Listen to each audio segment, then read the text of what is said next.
একটি শহর, একটি কবরস্থান, আর কিছু নিঃশব্দ কবর, যেখানে প্রতিটি সমাধি ফিসফিস করে বলে যায় অর্থ, ধর্ম, সমাজ সব কিছুর ঊর্ধ্বে দাঁড়িয়ে শেষ পর্যন্ত বাকি থাকে একটাই প্রশ্ন: আমাদের আসল মূল্য কোথায়? জীবিত অবস্থায় যেমন ধনী গরিবে বিভক্ত মানুষ, মৃত্যুর পরও সেই বৈষম্য মুছে যায় না। মানুষ বেঁচে থাকতে চায় মর্যাদা নিয়ে, কিন্তু মৃত্যুর পরও সেই মর্যাদা কি সমান থাকে? প্রথমে ডেথ সার্টিফিকেটটা আমাদের এখানে শো করতে হয় যে কোথায় মারা গেছে, কোন হাসপাতালে, কোথায় বাসায় মারা গেল ইনফরমেশন নিয়ে আমরা গোসল করাই দিই। তো এখানে আমাদের কাফনের কাপড় আমাদের সবসময় রেডি থাকে, কর্পূর সাবান টাবান যা লাগে এগুলি ইনক্লুডিং সব কিছু আমাদের সব রেডি করা আছে। এখানে পুরুষ হলো 1850 টাকা লাগে যাদের সামর্থ্য আছে, আর মহিলার 1950 টাকা। এটা হলো কাপড় কর্পূর গোসল সেট। আর যদি গরিব হয় তাহলে তো আমাদের সম্পূর্ণ ফ্রি ব্যবস্থাপনা আছে। ঢাকা শহরের ব্যস্ত রাস্তার ভেতর, হাসপাতালের মর্গের ঠান্ডা দেয়ালে কিংবা শববাহী গাড়ির ভেতর মৃত মানুষের শরীর যেন এক অচেনা যাত্রার অপেক্ষা করছে। হ্যাঁ, আমি আমার লাইফে আমি এরকম অনেকবার পার্টি ছাড়া লাশ নিছি, এমনকি পার্টির বাসায় যে আমি একা গাড়িতে ঘুমাইছি লাশ নিয়ে। মনে হচ্ছে লাশটা আমার নিজের, অন্য কোনো পার্টির লোক থাকে না। তখন আমি অনেক রাত্রে, গভীর রাত্রে কী করবো, রাত্রে 2টা 3টা নেই, আমি রাত্রে একা রাত্রে গাড়িতে ঘুমাইছি, পার্টির লোক বাসায় ফ্ল্যাটে যায় ঘুমাচ্ছে। এই শহরে জীবিত মানুষের মতো মৃত মানুষের মূল্য নির্ধারিত হয় তার আর্থিক অবস্থার উপর। আজিমপুর কবরস্থান, যেখানে অসহায় মানুষদের কবর দেয়া হয় বিনা খরচে। কবর পরিষ্কার করি, কবর খুঁজি, লাশ দাফন দেই।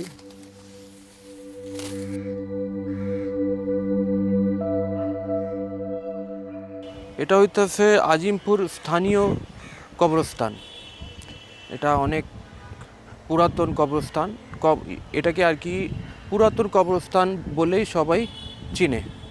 আজিমপুর কবরস্থান, এখানে আমাদের আত্মীয় স্বজন আছে, আমাদের ফ্যামিলির অনেক মেম্বার আছে, ভাই বেরাদার আছে, সবাই আমাদের এইখানে আছে।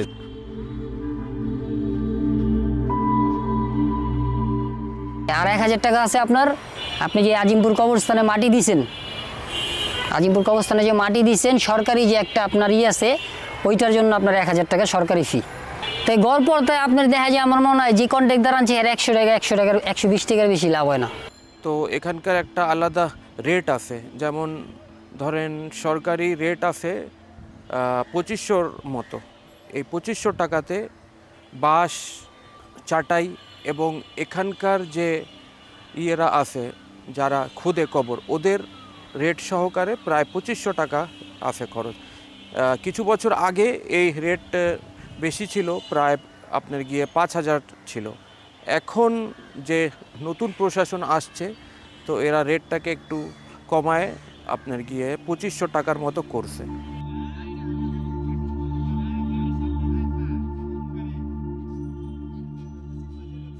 কিন্তু অন্যদিকে বনানী কবরস্থান, শুধুমাত্র কবর সংরক্ষণের জন্যই নেওয়া হয় লাখ লাখ টাকা। আসলে দাম সংক্রান্ত দাম যদি কম থাকে তাহলে তো মনে করেন সবাই বনানীতে কবরস্থানের জন্য চেষ্টা করবে। যেমন আপনি আজিমপুরে আমি মারা গেলে আমাকে যদি দাফন করা হয়, তেমন কোনো খরচ নাই, 2500 টাকার মধ্যে আমাকে দাফন করা হবে। কিন্তু আমার কবরটা তো স্থায়ী থাকবে না। 2 বছর পর আমার পরিবার যদি সংরক্ষণ না করে, তাহলে 2 বছর পর এটা চালা দেওয়া হবে, আবার ওই জায়গায় নতুন কবর হবে। এভাবে আস্তে আস্তে কবর শেষ পর্যন্ত দিয়ে প্রতি বছরই চালা দেওয়া হয়। মানে যারা এইসব বিষয়ে অভিজ্ঞ তাদের সাথে আলাপ করছি, মা বাবার কবর ক্রয় করে না নেওয়াটাই ভালো। কারণ মারা গেছে, আমি আল্লাহর কাছে চলে গেছি, এর জন্য আমি দীর্ঘস্থায়ী রাখবো। কবরের জায়গা যেন হয়ে উঠেছে এক অমূল্য পণ্য, যেখানে জীবিত মানুষের অর্থ মৃত মানুষের মর্যাদা নির্ধারণ করে। কিছুক্ষণ আগে শুনছি 4 কোটি দিয়ে কেনা আছে, এখন বিকৃত জমি নাই। বাংলাদেশের যে হারে মানুষ, বা ঢাকা শহরে যে সিটি কর্পোরেশনের আন্ডারে যত মানুষ, সে হারে তো কবরস্থান নেই। জীবিত অবস্থায় অসমতার দেয়াল অটুট, মৃত্যুর পরেও সেই দেয়াল যেন ভাঙে না। তারই পরিচয় হয়ে উঠেছে আজিমপুর বনানী কবরস্থান। এখানে যাদের কবর ম্যাক্সিমাম তারা ধনী প্রকৃতির এবং স্থায়ী কবর। এখানে কোনো চালা দেওয়া নাই, দেখতে পাচ্ছেন প্রতিটি কবরেরই সাজসজ্জা সব কিছু আপনি খেয়াল করে দেখেন, সুন্দরভাবে সংকুচিত করে সুন্দরভাবে করছে, ডিজাইন করেছে এবং বাণী লিখেছে। নিয়ম যে 2 থেকে 3 বছর পর পর আমরা কবর দিতে পারি, কিন্তু আমাদের এখানে জায়গা আছে বিধে আরও বেশি দিন থাকে, কিছুদিন 2-3 বছর থাকে আর কি, 500 টাকার বিনিময়ে। আর যদি কেউ সংরক্ষণ করতে চায়, গভর্নমেন্ট এগুলো নিরুৎসাহিত করছে, 25 বছর মেয়াদি এখানে 30 লাখ টাকা দাফনের পরে, এবং 15 বছরের জন্য 20 লাখ টাকা।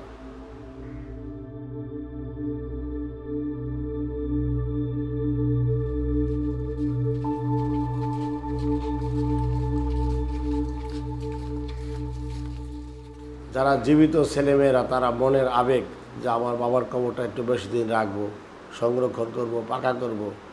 যারা জীবিত থাকে তাদের যদি টাকা পয়সা থাকে, মনের আবেগ নিয়ে তারা অনেক সময় এরকম করে কিনে। ইসলামের কথা যদি আপনি বলেন, সেই ক্ষেত্রে তো আসলে কবরস্থানকে এরকম পাকা সুসজ্জিত করার কথা ইসলাম নিষেধ করছেন। দলীয়গতভাবে তো মনে করেন যার যার ব্যক্তিগত, কেউ আওয়ামী লীগ করে, কেউ বিএনপি করে, বা কেউ জাতীয় পার্টি করে, কেউ হয়তো জামাত ইসলাম করে, কেউ আর কোনো দলই করে না। সর্বসম্মতিক্রমে মুরব্বীদের নিয়েই এটা একটা পরিচালনা হচ্ছে।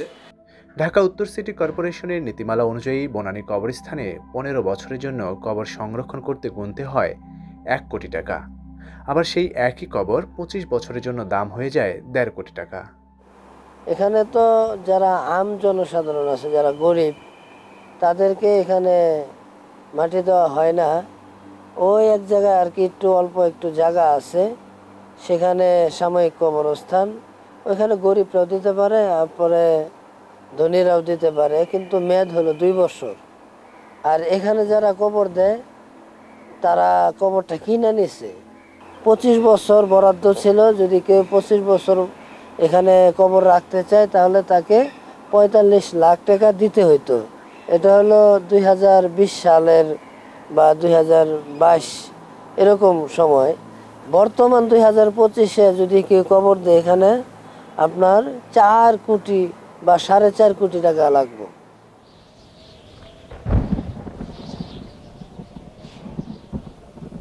বনানীতে সংরক্ষিত এলাকার কবর সংরক্ষণের জন্য 15 বছরে 1 কোটি টাকা আর 25 বছরে 2 কোটি টাকা। কিন্তু কোন ব্যক্তি সাধারণ কবর দিয়েছে, আবার এখন আবার সংরক্ষণ করতে চাচ্ছে, সেক্ষেত্রে এটা 3 গুণ ফি হয়ে যায়। হ্যাঁ, তাহলে 15 বছরের 3 কোটি আর 25 বছরের 4.5 কোটি। কারণ আমরা সাধারণ এলাকাতে কবর সংরক্ষণটাকে নিরুৎসাহিত করতে চাই। আর ম্যাক্সিমাম এখানে ধনী, শিল্পপতি, ব্যাংকার, আইনজীবী, এসব উচ্চ পর্যায়ের লোকজনেরই এখানে করা, ব্যবসায়ী লেভেলের। জমিটা যদি 4 কোটি টাকা দিয়ে নেয়, তো জমিটা তো যেখানে তো যিনি মৃত্যু পথযাত্রী, ওনাকে তো দাফন করা হবে, তাহলে তো ওনার জীবিত থাকাকালীন দামের চেয়ে ওনার মৃত্যুর যে জায়গাটা, সেই জায়গাটারই অনেক দাম হয়ে যায়। আসলে এটা সবার জন্য সংরক্ষিত হলে সবাই চাইবে যে বনানী গোরস্থানে দাফন করতে।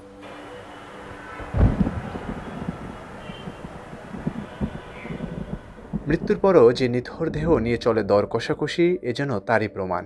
কোটিপতিরা না হয় কোটি টাকা ঢালতে পারেন, কিন্তু যাদের স্বজন নেই, প্রতিবেশী নেই, কিংবা আত্মীয়রা দাফনের দায়িত্ব নেয় না, তাদের মৃতদেহ পড়ে থাকে একা, নিঃসঙ্গ।